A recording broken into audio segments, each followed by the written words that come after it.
Mr. DeFazio of Oregon.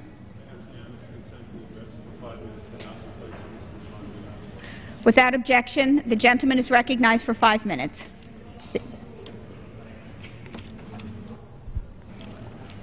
Madam Speaker, I have words for both Democrats and Republicans tonight. Let's start with the Democrats.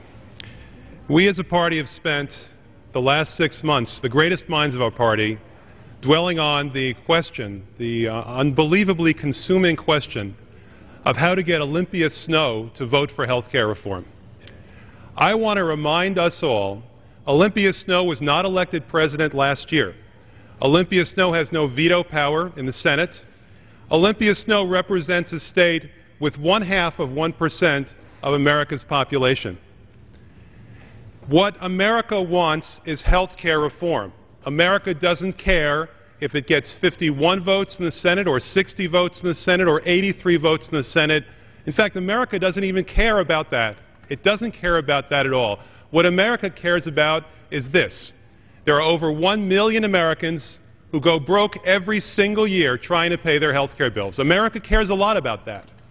America cares about the fact that there are 44,780 Americans who die every single year on account of not having health care. That's 122 every day. America sure cares a lot about that. America cares about the fact that if you have a pre-existing condition, even if you have health insurance, it's not covered. America cares about that a lot. America cares about the fact that you can get all the health care you need as long as you don't need any. America cares about that a lot. But America does not care about procedures, processes, personalities. America doesn't care about that at all. So we have to remember that as Democrats. We have to remember that what's at stake here is life and death, enormous amounts of money, and people are counting upon us to move ahead.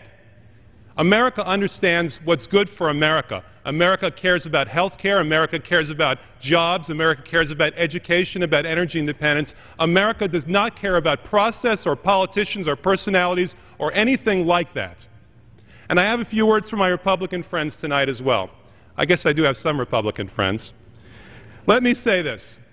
Last week I held up this report here and I pointed out that in America there's 44,789 Americans who die every year according to this Harvard report published in a peer-reviewed journal because they have no health insurance.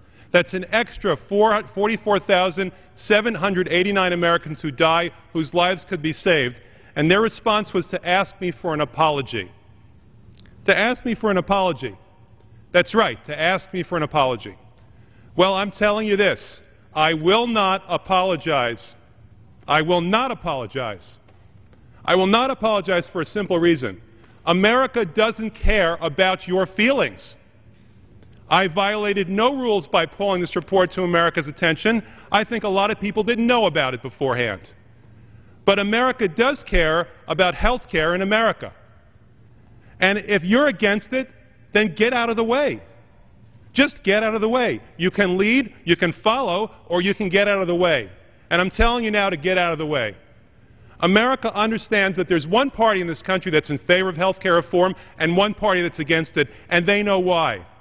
They understand that if Barack Obama were somehow able to cure hunger in the world, the Republicans would blame him for overpopulation.